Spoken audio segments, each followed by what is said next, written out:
Can you permit me to now move on to the next panelist? Yeah. He is Dr. Emmanuel Oisakede. He's a clinical fellow at Bolton NHS Foundation Trust, where he works in the general acute medicine department. He is a researcher with publications in high impact journals. He has two postgraduate degrees with distinction and a PG set, that's postgraduate certification in medical education. He's currently pursuing at the University of Warwick a master's in medical education. He is a postgraduate coach and recently admitted into the NIHR Academic Clinical Fellowship Program in Clinical Oncology. Let's make welcome Dr. Emmanuel Sakide. Thank you very much. Over.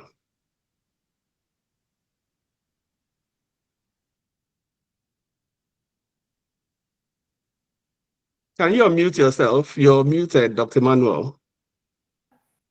Oh, very sorry. Thank you very much, Dr. Kalu, for that magnificent welcoming. At some point, I was thinking if I was still the one you were trying to welcome on or someone else. I appreciate, and I'm very, very happy for the privilege to be in the midst of learned people. I've got a slide, and let me see. It's going to help us see if I can. Can I share my screen? Yes, please. You can. Let me see if I can get that option. I think so. The entire screen. Can anyone see my screen now? Yeah, it's okay. Just coming up. Yes. Yes. Right. I'm going to slide from beginning. Brilliant. Right, great. So I'm going to be telling the story of the submerged part of the iceberg.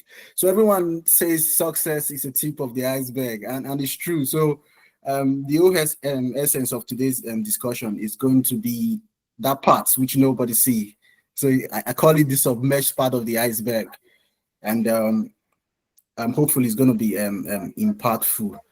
A little bit about me. I'm a Nigerian trained medical doctor. I finished my medical education in Nigeria, and I also hold a master's in physiology, still in Nigeria with a distinction. So within this period, I had a push to leave Nigeria. So I left Nigeria in 2022 and early 2022. So I came to the UK to start a master's in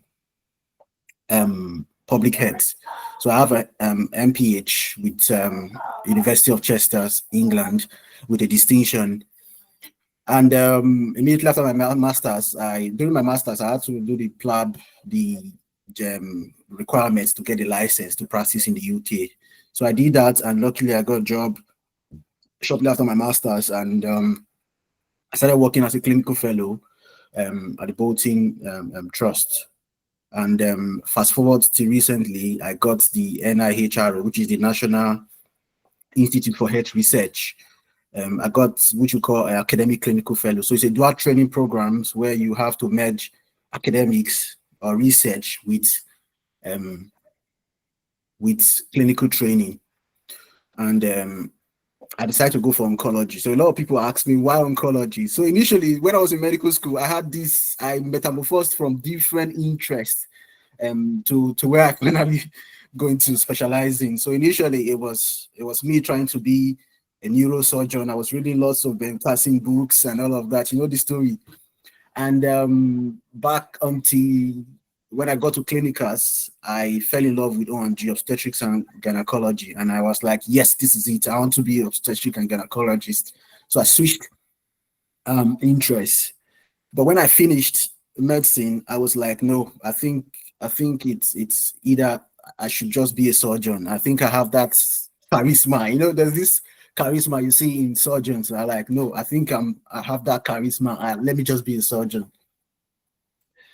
But when I got to the UK, I initially started in medicine. I was like, I think medicine is good. So I got good feedback and I was like, why not? Why not just stay with internal medicine?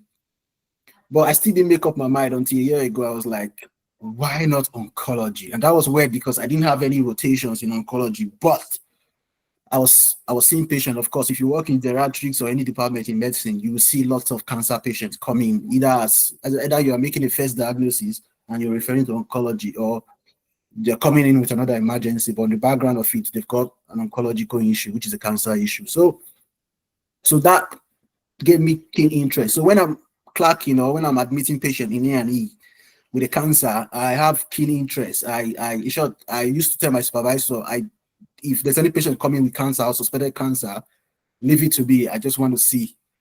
And so I built this interest, and that was how I said, no, I want to pursue a career in oncology.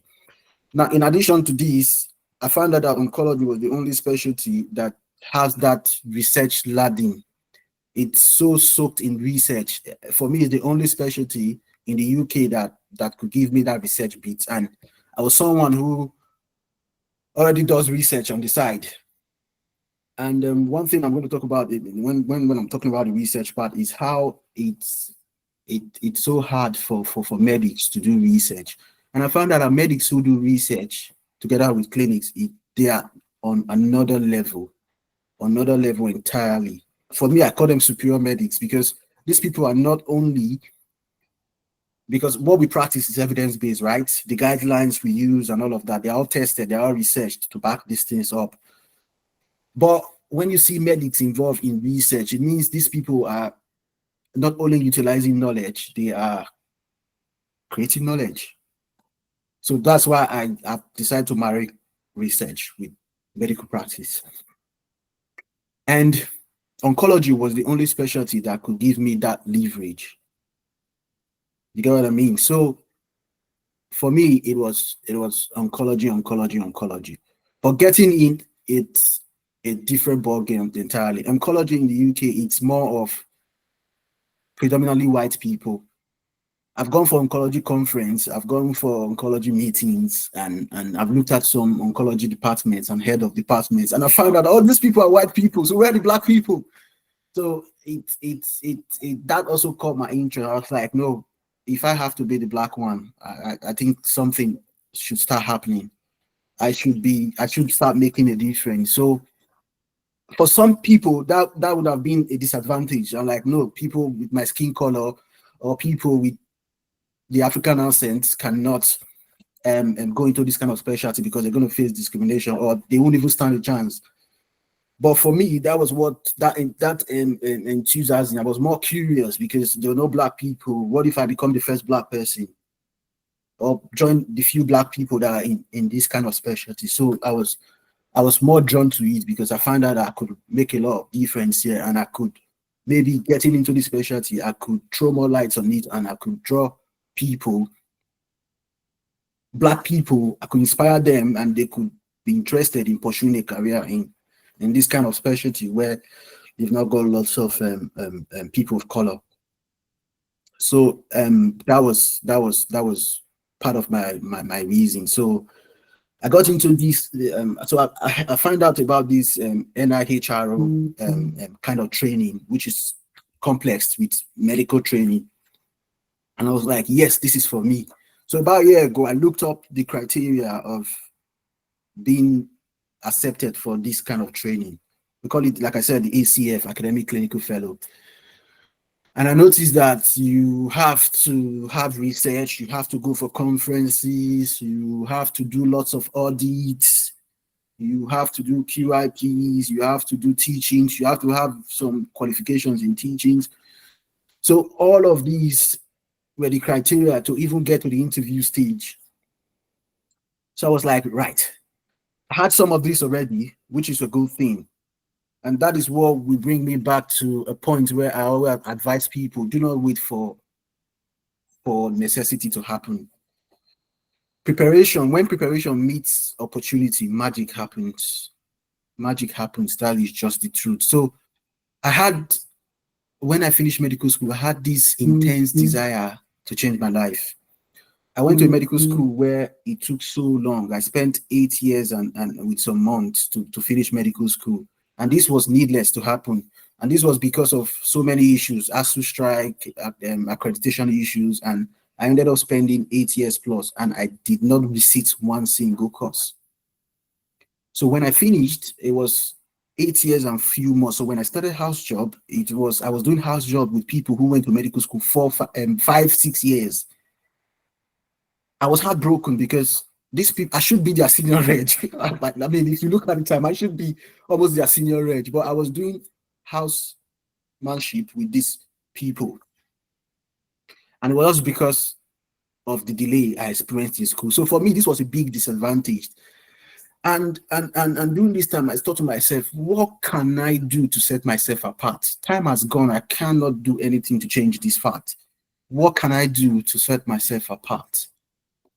And that was when it dawned on me that, look, try and get some courses. So I started doing many courses. There was this course I normally do in University of Washington. So back then I was still in Nigeria. So I was using part of my house job money to finance these courses because it was big, because per course we're paying about 20,000, and this was big money then. So I was using part of my salary to fund some of these courses. And after a couple of months, I was like, why not just go and take a postgraduate degree? And I said, that's a good idea. I could do a degree with house job. So I went back, took a form, self-sponsored. I didn't even tell any family or anything. So I went back, took a form for what's it called? For postgraduate in human physiology. And I was just like, I didn't have any use for it at that point. I was like, let's see how it goes. Let's just see. Let's just start something. All of this was just to see how I can set myself apart and to see how I can recover some lost time. And boom, I was just doing it, doing, and luckily it was paying off. I completed this program. I had a distinction to make it sweet at the end. And even at the point when I had the distinction, I didn't quite grasp why I even did it in the first place. But I was like it's an additional feather in my academic cap, which is not bad. Fast forward to 2021, I had this strong urge to leave Nigeria. I found out that I was trying to change my life with so many opportunities, but none was working. So I had this strong urge that I should leave Nigeria. At that point, I was trying to get to Canada. So, but I applied for a university in Canada, 2 universities in Canada, and that failed. I was so heartbroken. But when I got the outcome that this was no longer possible, I didn't get an admission. I was heartbroken, and that serious urge continued to burn in me. Like, I need to leave Nigeria. So it was just like there was somebody setting me on fire to just leave. For me, I'll call it the God spirit. It was just talking to me, leave. So I spoke with my family. I was like, I want to leave. They were like, no, if Canada was where I always wanted to go. So I decided to, so I was advised by my siblings, like, why not try and apply the next year? I was like, no, that's some time I wasted. So while I was doing all of this, I went back, started applying for UK schools. So I applied for 4 UK schools. A couple of months back, I got admission in all the 4 UK schools, and I got admission in the US. So I applied for 4 UK schools and 1 US for public health, MPH. So I got the US admission and I got the 4 UK admission. At this point, I was totally clueless and confused.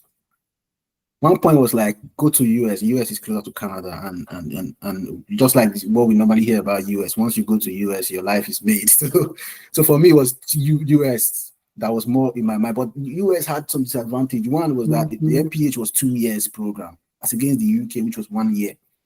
But that wasn't the problem. The second thing was that this was no scholarship. I was going to pay big money. But again, people said, you could apply for scholarship and all of that. Like, okay, let's even assume I get the scholarship. But again, I heard stories about how US visas are very difficult. So I was like, I do not want to miss the UK opportunity. And I will be more heartbroken if the US denies me visa. So I spoke to one of my mentors then.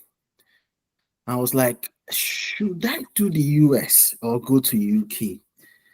And he didn't even think much. He was like, Emmanuel, go to UK.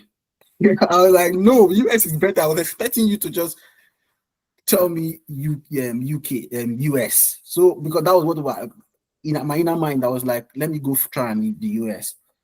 But considering the visa delay, I was scared. So I spoke to this mentor who is a public health specialist.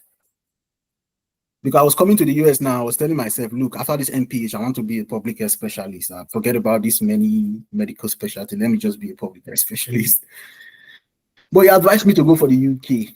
And I looked at all the pros and cons. I was like, I'm not ready to wait and risk and end up being denied for a visa, or perhaps I might not even get the scholarship, and look at the money. I won't even be able to pay this money.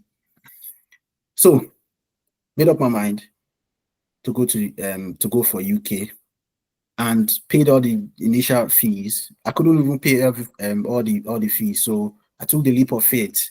I got myself in the country with 2 bags and a bag of laptop and what they call it, with a dream, and the whole rest is history. So when I came to the UK first, I had to start learning how to write because I found out that it's all about writing here, and the emphasis on education is absolutely different from where we're coming from. So I had to learn so I can learn, and that worked out perfectly fine. And I ended up as the best graduating student. I was the cohort representative because there's this extra body that comes with leadership. Leadership makes you want to know more so you can help other people. And I found out that people who came from Indians, Bangladesh, and some other Asian countries were struggling even more than me. So I decided to not to just to help myself, but to help them. So I had to learn very fast so I can help everyone because I was the cohort rep. So everyone was looking up to me. But eventually I was able to help as much as I could. And I finished with a distinction and overall best, and this with a distinction dissertation.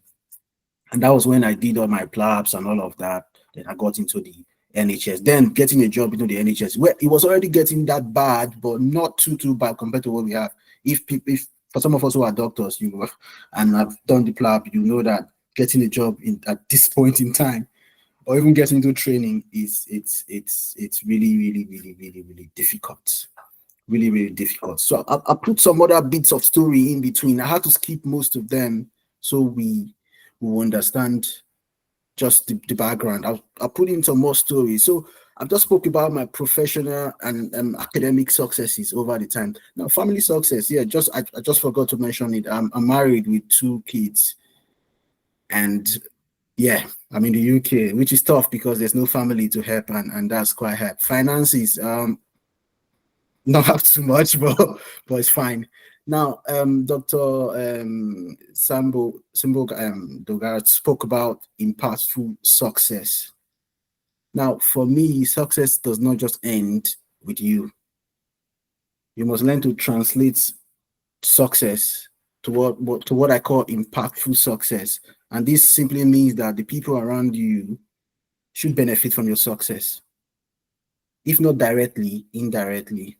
So when you succeed, you shouldn't just be helping yourself, you should be helping other people around you. And that's where the fulfillment comes in.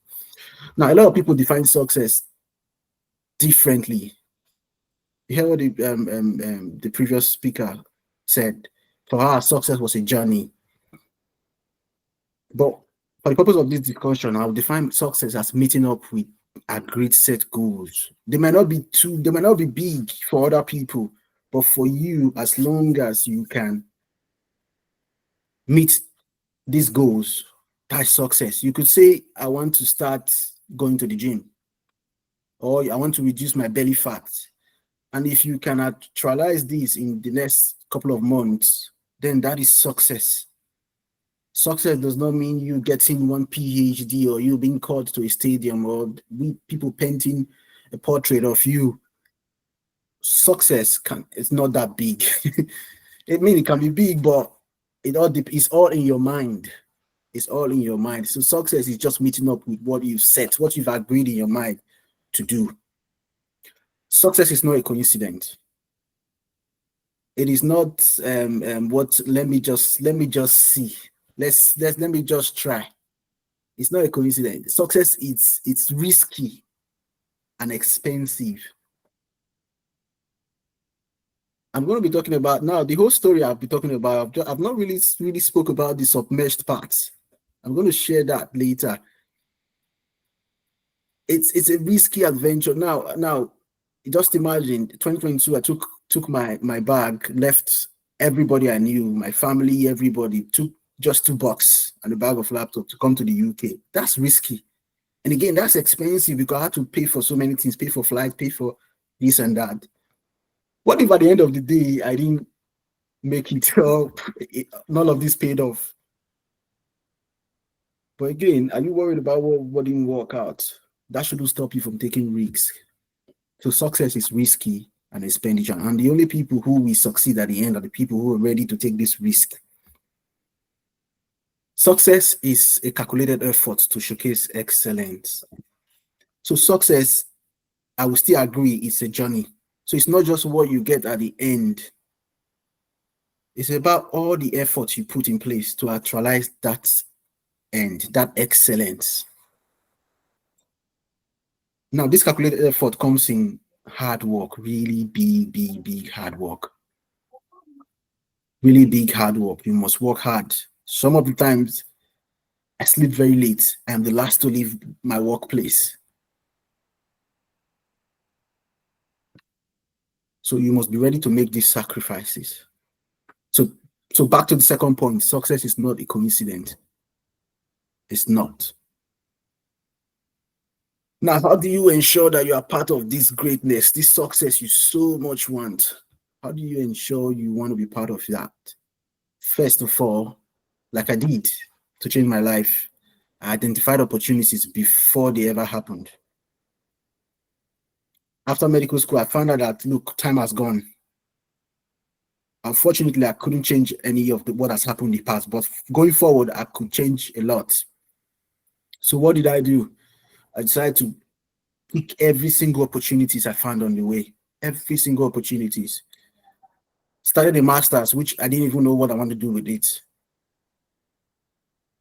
I did so many courses, paid sacrifice. I had to pay for my house job money. You know, then during when I was doing house job, it was a cohort of doctors. Then I think the main thing was a lot of people want to buy cars.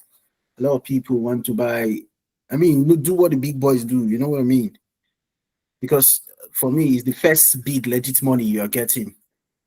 Because sometimes they even pay lump sum of money. So I think after 4 months or 6 months, I was paid about over $1 million. So that was the first time I was getting money that's actually mine, that's this big. So a lot of people want to do something, but instead I decided to pay for more education. So this is me grabbing opportunities even before they come. We figure out the end on the way. That's what I normally tell myself. Now build the skill of multitasking. I'm going to spend a bit of time here. Multitasking, as it will save you, it will help you do a lot in a short time. Multitasking will help you do many things in a very small time. So a lot of people say, how do you juggle from family to work, to writing research, to stay active on LinkedIn, to pursue postgraduate degrees? How do you manage to combine all of these tasks? And I told them my secret, my plain secret is multitasking. I multitask a lot. Sometimes I'm at work, I'm seeing patients, and I'm writing the research paper. I'm getting more ideas to write some. I'm just an idea might just flash to my mind, and I'll pause and take it down. So my brain works in a fight and flight response mode. I don't know if you understand what that means, but what it means is that I could juggle across different tasks at the same time. It's a skill. It is for me. I don't think it's a gift you can develop yourself, but it's really helped me work on so many things. Sometimes I can be writing a project, 3 projects the same time. So it helps you save lots of time and you get a lot done within a very short time. Now, along the way, there's so many tax wasting projects. You don't need all of them. You must learn to filter what are the main things, what should be the things you should focus on. You must, by all means, learn to focus on what is only necessary. Nurture potentials. You will know what, by now, you should know what you're good at.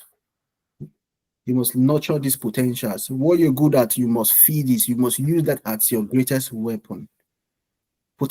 Big skills you see do not start at once. Big skill happens when you nurture small skills. So you must find out the skills you nurture and the skills you have, and you must nurture them. Now, when I was in medical school, I noticed that I had very good short-term memory. People call it photographic memory. I had very, very good short-term memory. I can read up a book. So I can read up a book and almost reproduce almost everything. Now, I did not know this on time until I got to clinicals. So what happens is I end up reading very close to exam and I still pass. But the only reason is not because I was too smart, but I had very good short-term memory.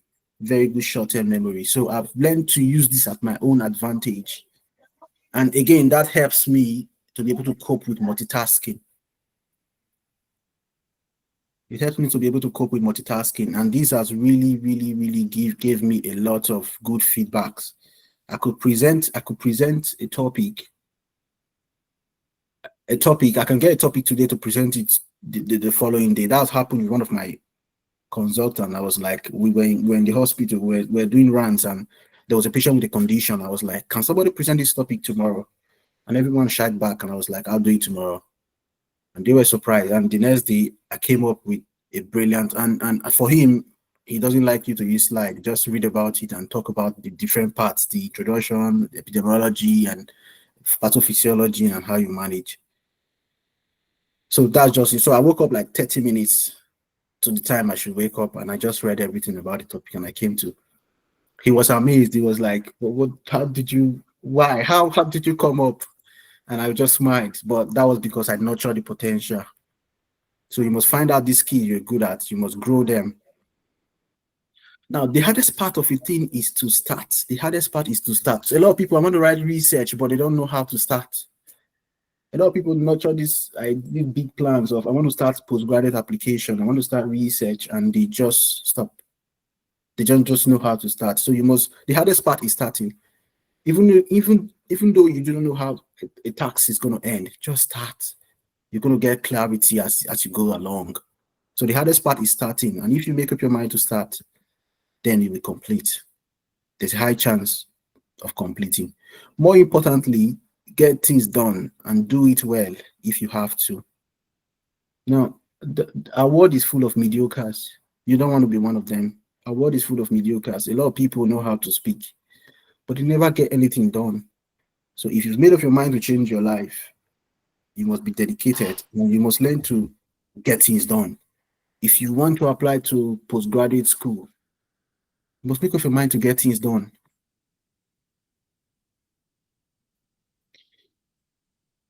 Collaboration is better than competition. Collaboration is better than competition. Back in medical school, like I said, I had this skill of short-term memory, good short-term memory. I had a lot of friends who didn't like me for it because I didn't have to work twice as hard as them to pass these difficult MBA exams.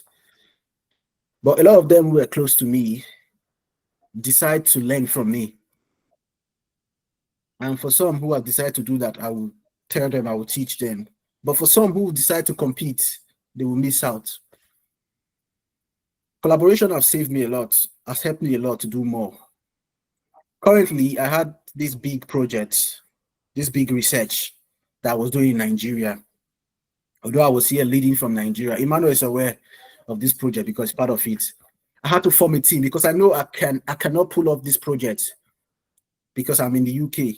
I can't pull off this project here alone. I need people who are back in Nigeria. The project was about Marburg virus disease. And this is a very sweet topic. It's a new research about this topic. And guess what? This Marburg virus disease there's no outbreak of this condition in Nigeria. So I wanted to make a first research to talk about the preparedness of how we can avert future outbreaks if at all it happens in Nigeria, and how we can be better prepared. And also Ghana has an outbreak a couple of months or years back. And so if an outbreak happens again in West Africa, it's a high chance that Nigeria might get hit. And this condition is hemorrhagic, so it behaves like Lassa fever, and you know how fatal Lassa fever is. So this idea of this research came to my mind, and I was like, how do I execute this study when I'm not there? And immediately I went for collaboration. I knew that collaboration is going to get me this. So I assembled a team mixed with people who have very strong experience in public health research and people who are still on their early careers. And we put up this study. And this paper is almost done. We're almost publishing, maybe probably a couple of weeks because we've answered the journal. So I was very happy because this is the first time I'm doing a very big collaboration. This time I was the lead.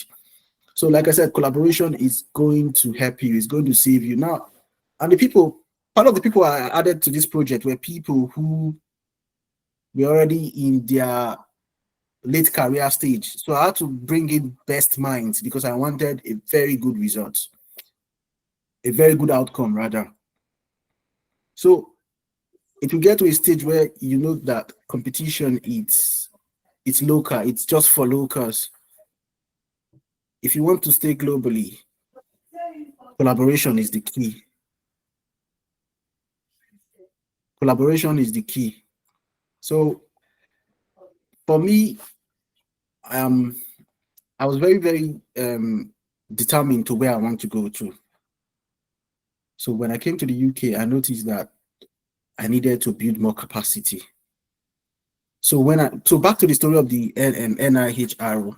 So within 1 year of this application, because application is very fierce, it's very, very fierce. Most of the time they just need one person in a department or one person in 2 or 3 departments. So you understand what that means. And so for me, I was competing with people in clinical oncology, medical oncology, I think one other specialty.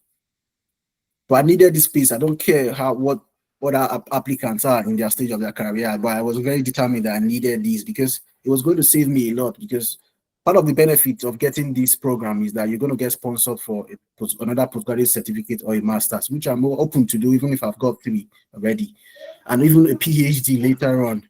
So all these were the perks that I really wanted. So I already knew from the start that this program is for me. So I had about roughly a year to prepare for the next interview cycle. And one thing is to put in an application that is very, very formidable so you can get to the interview stage. So I had to make a very comprehensive flow chart of the things I need to put on my portfolio. So again, early preparation, it will save you a lot. And I found out that research was one of them. Luckily, I had some research, but I didn't have a first author research in a PubMed index journal. So which means I had how many months to publish a first author research in a PubMed journal. So that was one of my challenge. So for those who work in the UK, you know that the UK workspace is very, very, very, clinical medicine in the UK is very, very, very tasking. So most of the time I work 9 to 5 if I'm not on call, which means I only have I only have weekend if I'm not on call for my own self. And when you are not working, you want to rest because from the beginning of your shift to the end, you are working all through. So for me, I had to use another approach. So when work closes by 5, I have to stay back for an hour, sometimes 1.5 hours. And on the background of all of this, I was preparing for membership exam, the MROCP. For those who know about these exams, it's another tough exams. So I was multitasking. Of course, that's what these keys I've built on these keys, and but this wasn't easy because one, I've got 2 kids at home, both less than 3. So when I go get home, it's my partner is already tired. So sometimes it might be me with the kids, or sometimes she still helps. But you know what that means? So it means you have a family to juggle with, and you have preparing for exams. So I had to just divide a means of staying back. Sometimes 1 hour, sometimes 1.5 hours. And this helped me to cover lots of ground. But again, don't forget, at this time, you're reading with a very fatigued mind and fatigued brain. But this was my only chance. This was my only chance. I had to take it. So back to what I said, success comes with lots of risky and expensive decisions. Risky and expensive decisions. But these were all calculated steps to achieve a particular success. So for me, this was the sacrifice I had to pay for to get to all of these. And at the end of the day, it paid off. So I'm not sure if people who are listening to me are medics or but I know it's a combination of both medics and non-medics. Oh, that reminds me. So after my master's in University of Chester for public health, and at that point I was thinking just want to do public health and all of that. So I applied for PhD, and I went straight to Oxford to apply for this PhD. Unfortunately, I didn't get it, but I was glad that I had the belief that I could do Oxford, because a couple of months back before this my masters, I didn't even think I was good enough for Oxford. Back in Nigeria, we see this university as too big. Oxford and Harvard, we see them as not just ordinary people's university. But so when I came here, I discovered that nothing is too hard. It's just the mindset. So I applied for Harvard and Oxford, and I didn't get it, which I'm grateful for, because I think what I've got now, it's lot better than any of those places. And yeah, so it all goes back to taking risk, shooting your shot, and working hard. And if you believe in God just like me, He will crown it all. If He sees your hard work and you ask Him, He will crown it all, because the universe works with a code. It works with a code. It gives you what you give to it. It gives you, if you are determined not to give up and you make up your mind to work for success, depending on the time frame. So imagine if you are 25 and you say, look, the next 5 years, I'm going to pursue success, like this is all that matters. I'm telling you, you will get it. You will get it. There's so many things you're going to deprive yourself from it. There's so many things I never get a chance to enjoy. And even up to now, I still deprive myself for some of this, enjoyment of life. But they're not going anywhere. We're still going to enjoy it. But if you decide to chase success without playing around, and you make up your mind not to be part of the mediocrity that's going on in the world, success will meet you just at the point where you need it. Thank you very much, and this is my time. Thank you so much. Can we give him some love? I can see some hand clap for you, Dr. Emmanuel. Yeah. So thank you very much. I've learned a lot. I told our online community before we started the meeting that I was going to make copious notes from bright minds like yourself. So a few things I jotted down before I open up the microphone for people who would want to reflect or ask questions. So one of the things that I heard you say is that You can't change your yesterday, but your tomorrow is a blank check. Please use it well. So I sort of paraphrase what you said. So it's possible that um, something has happened a while ago that you can change, but today and tomorrow, it's more like a page for you to write on. So it's more like a canva for you to write the things you want and work towards that. And you also reminded me of this popular quote, man, know thyself. Unexamined life is not worth living. So about you understanding how photographic your brain is and can reproduce things. Yeah. Yeah. One thing I knew I wasn't going to do as a medic was surgery. I knew I was not going to be a surgeon. It was so clear to me that I wasn't even going to try. So it's about it. And if you discover where you're supposed to be, it doesn't have to be in medicine, really, in any other aspect of life. If you discover where you're supposed to be and what you're supposed to be doing, tackle it early. It might not be the popular thing, really.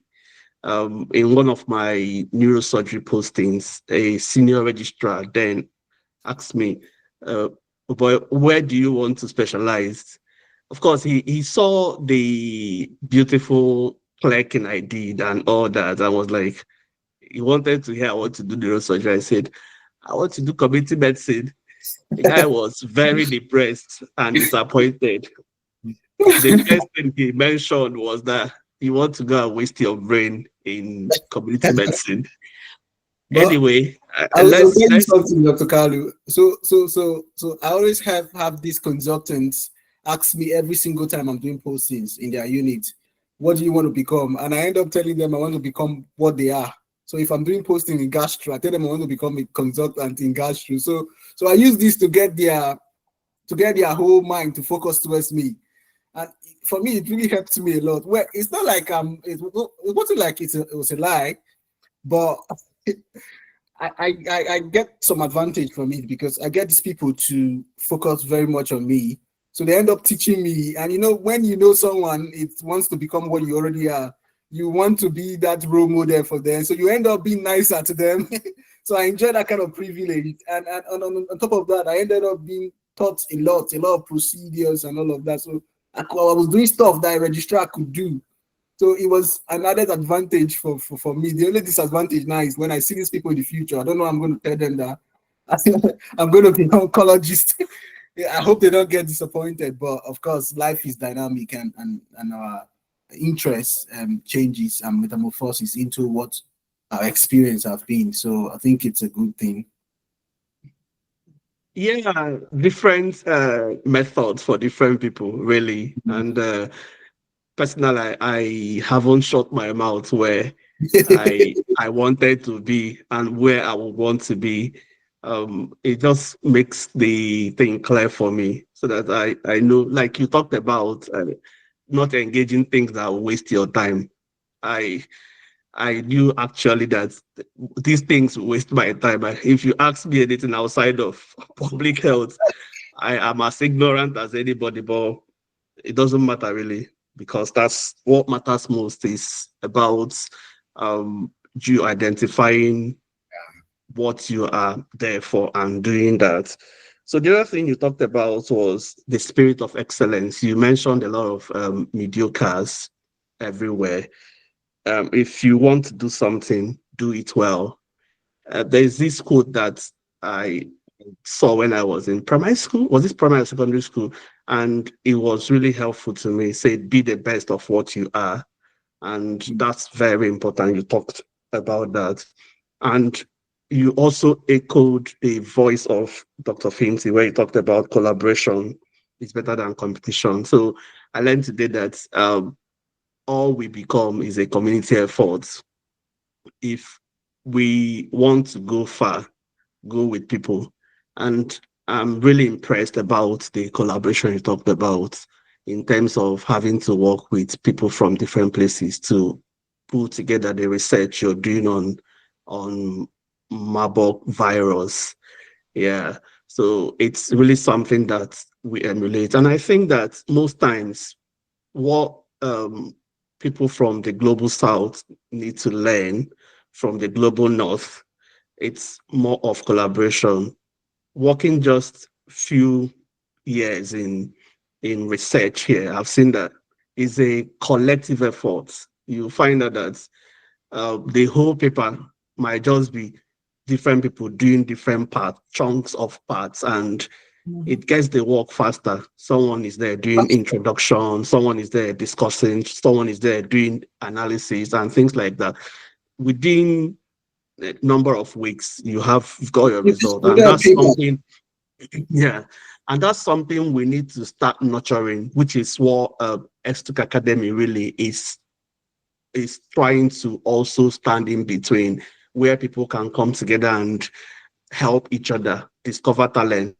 Hmm. Now, you've become a mentor in NIHR academic clinical fellowship, and people can easily, when people approach me and say, I'm interested in this application, I wouldn't just say, wait till I have time to talk. I would say there is another